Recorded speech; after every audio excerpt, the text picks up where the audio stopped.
All right, everyone, welcome to the video lecture for Chapter 13 on sampling distributions. This is the first of probably what will be two lectures or video lectures for this chapter, I imagine. So in this chapter, we're going to talk about a really important concept in statistics that really underlies much of everything we do in statistics, and that has to do with sampling distributions. This is a really important chapter because, up until this point, we've kind of talked about all of the different statistics that we've looked at in terms of the entire population. But in most cases, we don't know or can't access the entire population of whatever it is we're trying to study. It's too large, individuals hide, that kind of thing. So more often than not, what we're dealing with is a sample from that population. And by taking a sample, by taking a sample and calculating statistics on the sample, we're hoping to infer something about the wider population that we can't know about directly because the population is too large or parts of it are inaccessible or whatever. A number of reasons why we can't know everything about the population. So the sample is very important. So let's clear up a few things here about populations versus samples, first of all. So the population, again, is, as it says here, the entire group of individuals that we're interested in. So let's say that we're interested in human height. We want to know what average human height is. Well, if we wanted to understand that in terms of the entire population, we would have to measure the height of every single human being on the planet, all 7.4 billion of us. And as you might imagine, that's just not possible to do.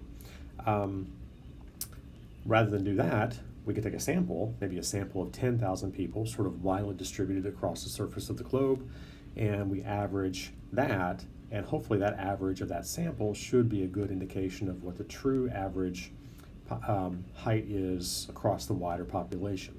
Okay, so whenever we are calculating statistics about a population, those statistics are referred to as parameters, okay? So population starts with P, parameter starts with P. That's an easy way you can remember this. So a parameter then is a number that summarizes some aspect of the population, usually standard deviation, mean, and that sort of thing. So we have a population mean, a population standard deviation. In those cases, those are called parameters. If we can measure the average, or the height rather, of all 7.4 billion people on Earth, we could calculate an average and a standard deviation from that. And because those are based on the entire population, we would call that average and that standard deviation parameter, okay? All right, now, in most cases, we can't know everything about the population, so instead, we rely on a sample. Now, the sample is the part of the population we can actually get at, okay? So it's the 10,000 people you might actually have the resources to measure the heights for. It's the cave fish in a cave you can actually get to, right? Those are the ones that are not hiding in the parts of the cave you can't get to. I talk about caves because I did my doctoral research in caves in Indiana and Kentucky, so I know something about this. When we're dealing with a sample then, the numbers that we calculate in that case are referred to as statistics, okay? So sample starts with S, statistic starts with S. That's an easy way to remember that. So a statistic then is a number that's summarizing a sample. So we can talk about the sample mean or sample average. That's a statistic. We can talk about the sample standard deviation. That's also a statistic. The point is that if we collect our sample according to accepted norms, if we follow the rules for sample collection, collect our sample completely at random, that sort of thing, then the statistics that we calculate about that sample should be indicative of the parameters of the population, all right? So we don't have to know everything about the population. We don't have to measure the heights of all 7.4 billion people on the planet. We can collect a sample, calculate the average from that sample, and that average should reflect the true population average height. All right, this is very, very useful in statistics. Okay, so let's say we take different random samples from the same population, okay? Each one of those samples will give us different statistics. You take one sample of 10 measurements from a population, calculate the average of that sample, it is what it is. You take another random sample from that same population, calculate the average for that second sample, it will be different than the sample for the first one, okay? So all these sample averages will be different, but if you were to collect 100 different samples, each one maybe consisting of 10 measurements each, so you've collected 1,000 measurements divided by 100 samples, so 10 per sample, each average of each 10 measurement average would be different. But if you plotted those on a frequency distribution, a histogram for example, you would start to see predictable patterns. Okay, even though each sample is collected at random, if they're collected from the same population, you'll start to see a predictable pattern. That predictable pattern is referred to as the sampling distribution. Okay, all right.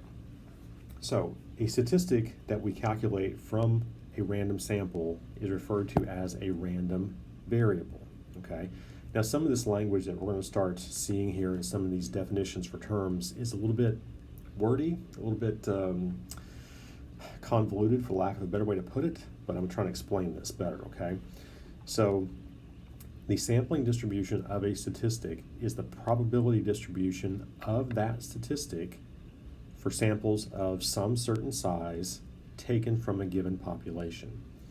So in the same way that we plotted histograms, frequency distributions for some variable in previous chapters, you can do the same thing for 100 sample averages. You can plot all those 100 averages on a frequency distribution, okay, and that's the sampling distribution. All right, and it tells us very important information. There's a relationship between the sampling distribution of a statistic and the population that the statistic is calculated from, okay? All right, so let's read this. The mean of the sampling distribution of sample means is the population mean. Okay, so one thing I forgot to mention in that earlier slide where we were talking about statistics and samples is that when you're dealing with a population and you want to calculate the mean, the population mean is mu. Okay, we've already seen this, for example, when we calculated z-scores in the previous chapter. So mu is the average for a population for some variable that you're measuring. Average human height, if you can measure all 7.4 billion people, would be mu. The standard deviation for a population is sigma. All right, so these are parameters. Those are for populations. Now, for a sample, the average is going to be x bar. So that's the sample mean, x bar. And the standard deviation for a sample is simply s, all right? So these are statistics for a sample. All right, so on the left, we have population parameters, the mean and the standard deviation. Population parameters are typically denoted with Greek letters, so mu and sigma, for example. In samples, the statistics, mean, sample mean, and sample standard deviation are English letter equivalents, okay? So for parameters, we have Greek letters, and for statistics, we have English letters, okay? All right, so the mean of a sampling distribution of sample means is the population mean. So if we take 100 samples and plot all 100 averages, they will center around the true population mean. Okay, there's going to be no tendency for a sample average to fall more often than not above or below the true population mean, and this is true even if our population is not normal, even if it's asymmetric, if it's skewed. Okay, because of that, our sample mean is considered to be an unbiased estimate of the true population mean. Okay, that's important. The sample mean will be an unbiased estimate of the true population mean. All right, so we already know that sigma is our population standard deviation, okay? The standard deviation of the sampling distribution of the mean, the sample mean, is sigma divided by the square root of n.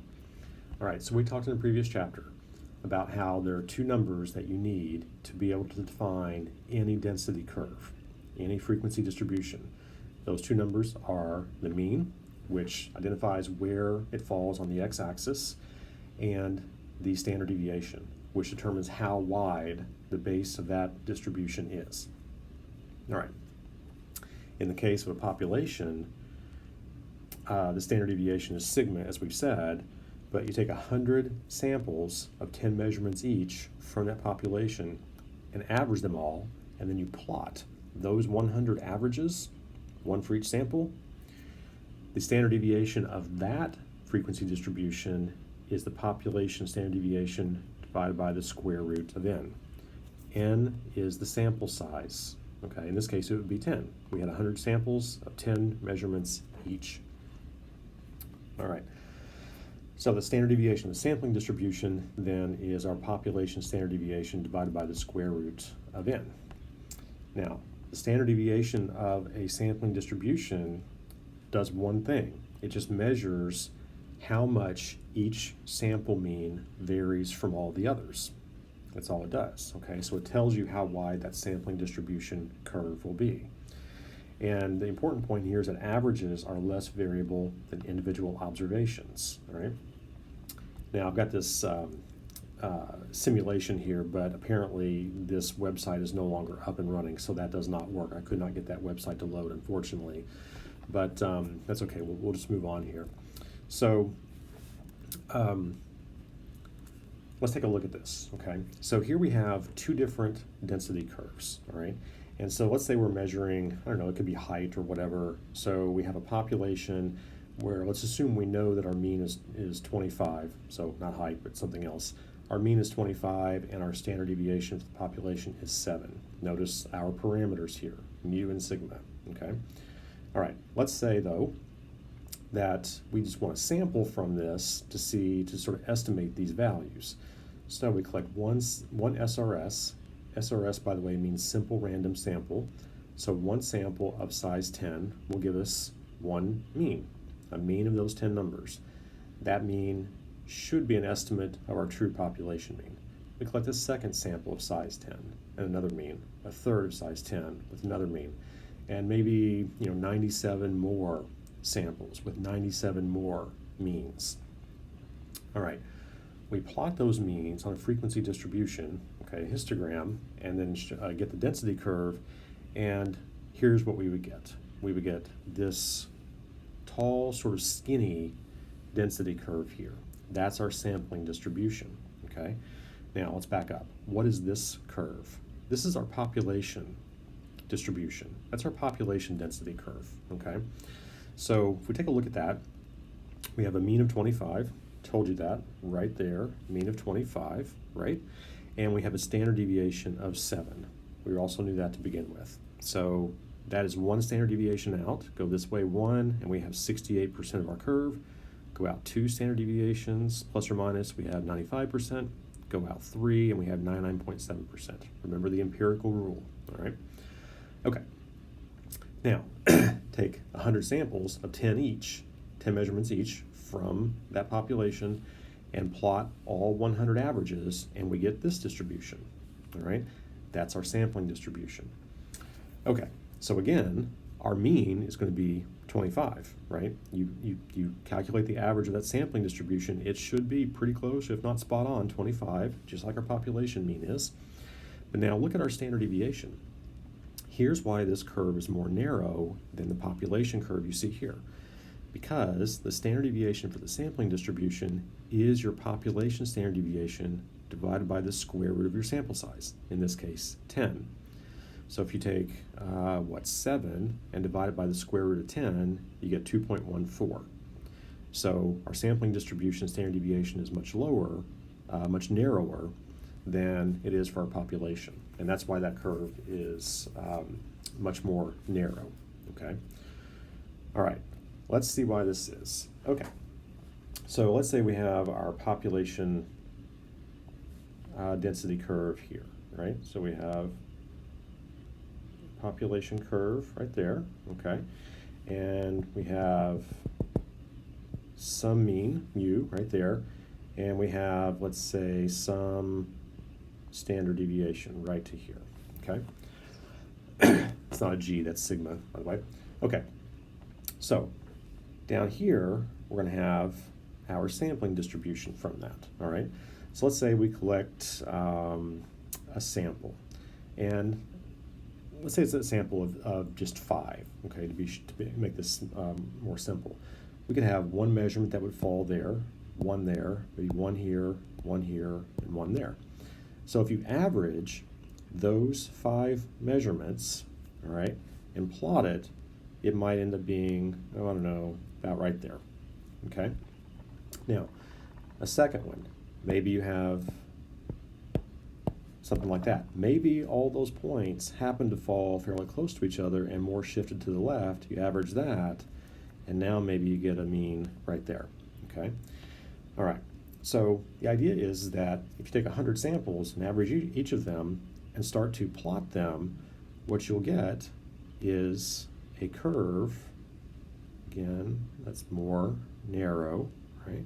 Kind of botched that a little bit. And you'll have the mean here being exactly the same as the mean in our population curve.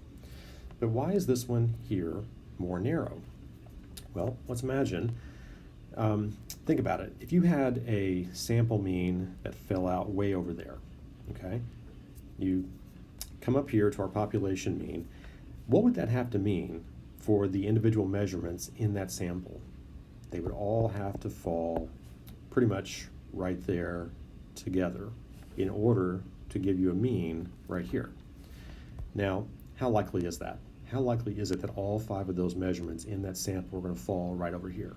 Not very. I mean, it could happen, but it's not that likely. It's very likely that one single measurement could fall there, but not 5 of them. Okay, that's going to be pretty unlikely. It's like having 5 female babies, in a row, for example. Just not very likely. Okay, but it could happen. But the closer you get to your population mean, and the more frequent those values become, the more likely it is for values to fall around the population mean. So because of this sort of averaging effect, you're not likely to get sample means way out here in the extremes, but individual measurements can be there. So you won't get extremes over here, you won't get extremes over here. They will cluster more closely toward the center, which is the true population mean, and that averaging effect is why your sampling distribution is more narrow, okay, than the population mean. So let's take a look.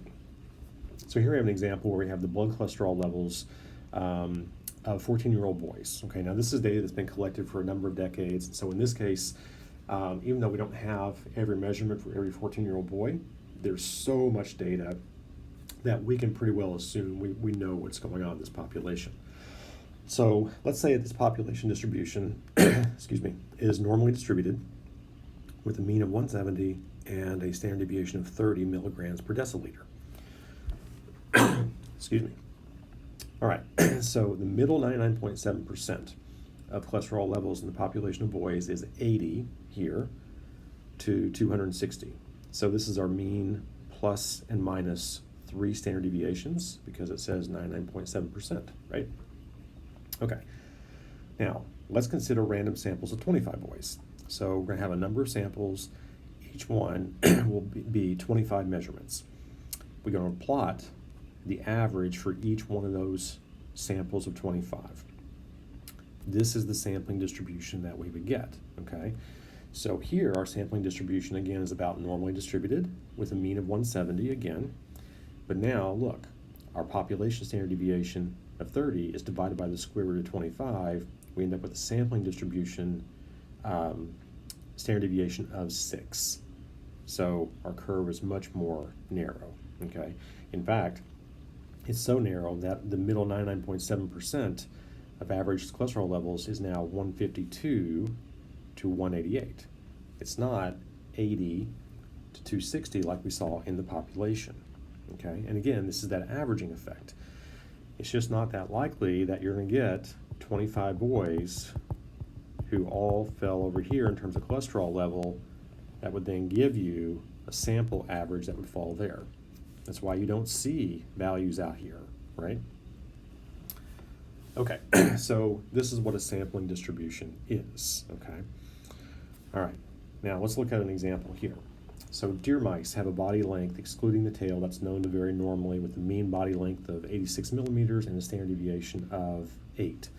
So notice that we're talking about populations here, right?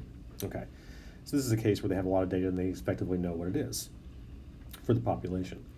So for random samples of 20 deer mice, the distribution of the sample mean body length is what? Well, you know that your sampling distribution is going to have the same mean as your population distribution, and all of these means are the same, okay? So you can't use the mean to figure out what's the correct answer here. You have to look at the standard deviation. So our sample size is 20. We know that our population standard deviation is 8.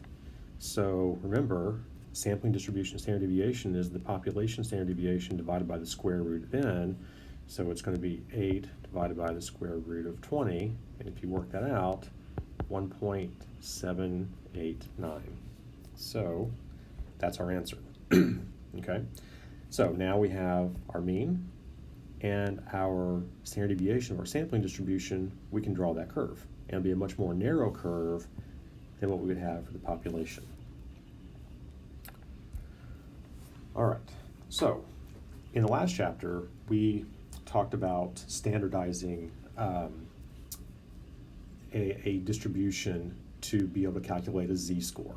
And remember, a z-score is just or the number of standard deviations that value falls along the x-axis, away from the mean, okay? Well, we can do the same thing now with the sampling distribution. Previously, we did it for a population distribution. Now we can do it for a sampling distribution, all right? Now before, when we did this, remember that our z-score equaled our x measurement minus our population mean divided by the population standard deviation, all right? Well, now, let me fill this in a little bit. Again, it left out some things.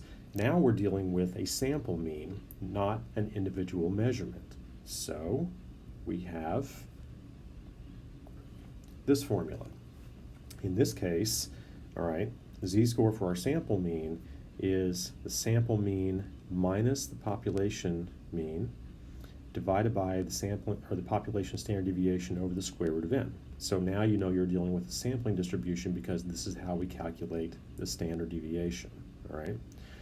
Okay, so importantly, here with the z-score, we're dealing with one measurement. Anytime you're dealing with one measurement only, one value that you can't calculate an average from because it's just one measurement, you're dealing with the population. Anytime you're dealing with multiple measurements in a sample that you can calculate a sample mean from, you're dealing with a sampling distribution. Remember that, it's important, all right? So in this case, we've calculated a z-score for this sample mean, and it tells us on the sampling distribution how far that sample mean falls from the population mean in terms of standard deviations. That's what our z-score is, okay? You would then look up that z-score in table B like we did before, and it would give you the area to the left of that curve on the sampling distribution, from which you could then calculate area to the right or area between two z-scores or whatever you wanted to do, okay? All right, so let's take a look at an example of why this is so powerful here. So here we have an example. Hypokalemia is diagnosed when blood potassium levels are low, okay, below 3.5 milliequivalents per deciliter. So if we assume that we know a patient whose measured potassium levels vary daily according to a normal distribution with a population mean of 3.8 and a standard deviation of 0.2.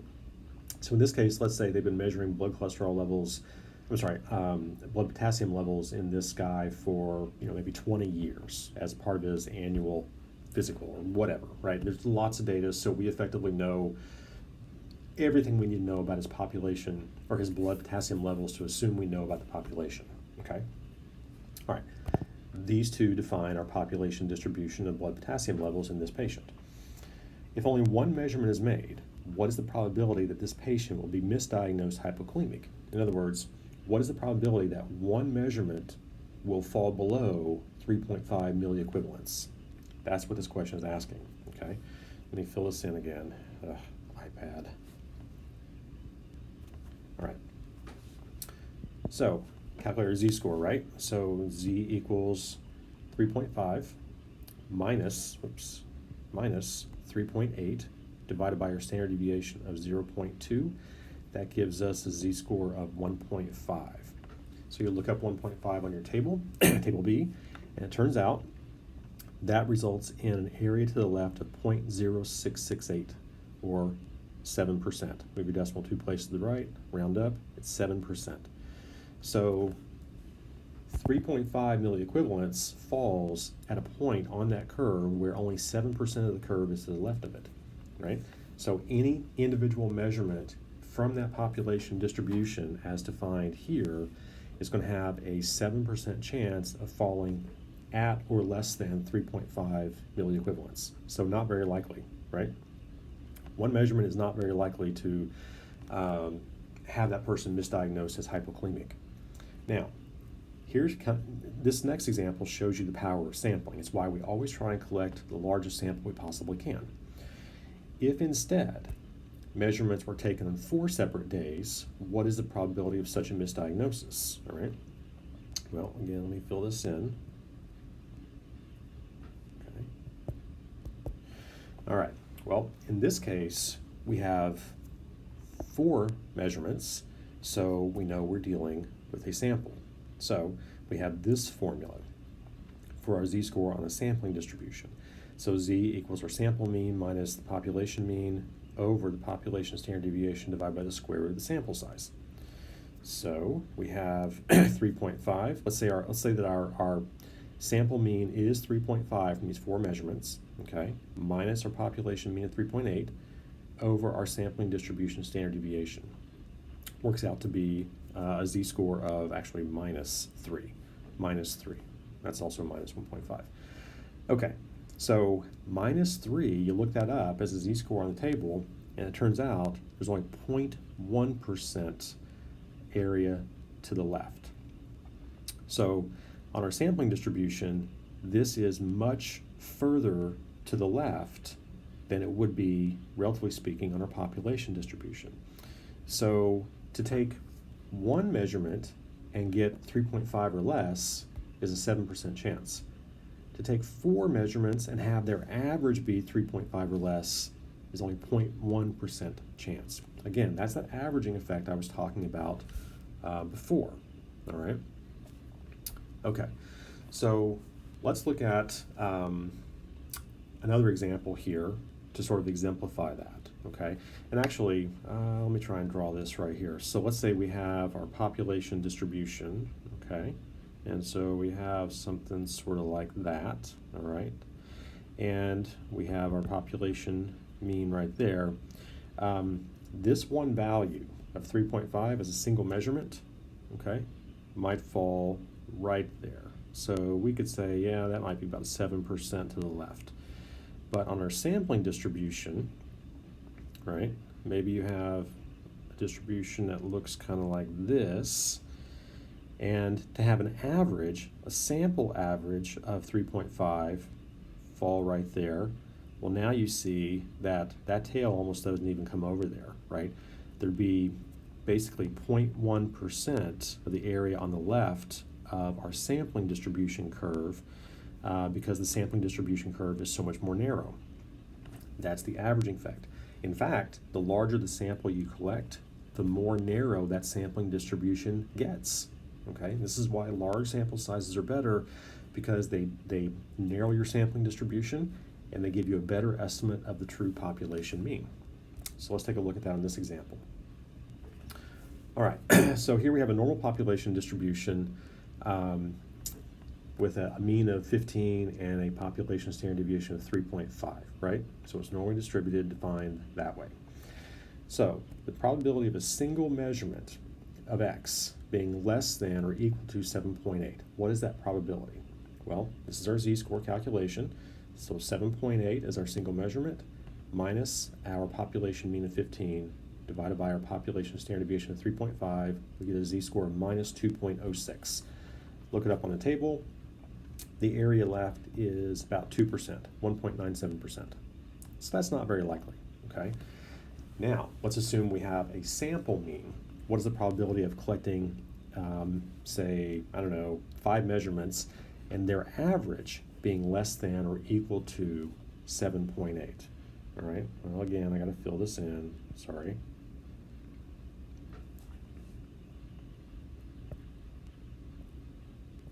Okay, so here's the z-score calculation for the single measurement that we did here, right? Okay, here is our calculation for our mean. So again, in this case, we're going to plug in a mean of 7.8 for a sample minus our mean of 15 for our population, divided by our sampling distribution standard deviation, and we get this value here. So here's our individual measurements, right? You take any one of these and plug them in to this calculation, you get these various areas to the left. Take the average of them, plug the average in here, okay, and you end up with a z-score of minus 4.6. That is minus 4.6 standard deviations from the mean. That works out to be this ridiculously small area to the left of that, right? As percentage, it's 0.00021%. These are the actual curves that I did in Minitab. So here's our population curve, right? 7.8 as our single measurement falls right there. And you can see we have 2% to the left on the blue curve. That makes about perfect sense. That seems like about 2%. But look where that falls on our population distribution, right? Now we have a mean of 5 measurements, 7.8. And because our sampling distribution standard deviation is so much more narrow, right, as you see here, look where that sample mean would fall. 0.00021% only to the left of it, okay? All right, so that is the power of sampling, okay? And that brings us to what's called the central limit theorem, all right? The central limit theorem basically tells us that anytime we randomly sample from a population with a given population mean and a given standard deviation, if our sample is large enough, the sampling distribution of the sample mean is approximately normal, and it'll have the same mean as our population mean, but the standard deviation will be the population standard deviation divided by the square root of the sample size. That's just a fancy way of saying that your sampling distribution will have the same mean as your population distribution, but the standard deviation will be narrower than the population standard deviation, all right? And the two important parts of the central limit theorem is that the larger the sample size, the better the approximation of normality. So the more normal our sampling distribution curve will be, all right? And this is really important because most of the statistical tests, and certainly all the ones that we're going to encounter in the rest of the course, assume that our sampling distribution is normally distributed, okay? And the central limit theorem then shows us that if the sample size is large enough, we can safely assume that our sampling distribution is normal, and that's true even if our population is not normally distributed, okay? It's true even if our population is not normally distributed. So, central limit theorem says a couple of things. It says that our sampling distribution mean will be the same as our population mean. The larger the sample, the more narrow the sampling distribution, and the better it approximates normality. So the more normal it will be, the more symmetrical, all right? That sampling distribution will also be normally distributed even if it's from a population that's not normally distributed, assuming that our sample size is large enough. That's what the central limit theorem says, all right? Okay, I think that's a good place to stop. We'll finish up the rest of this chapter in a second video.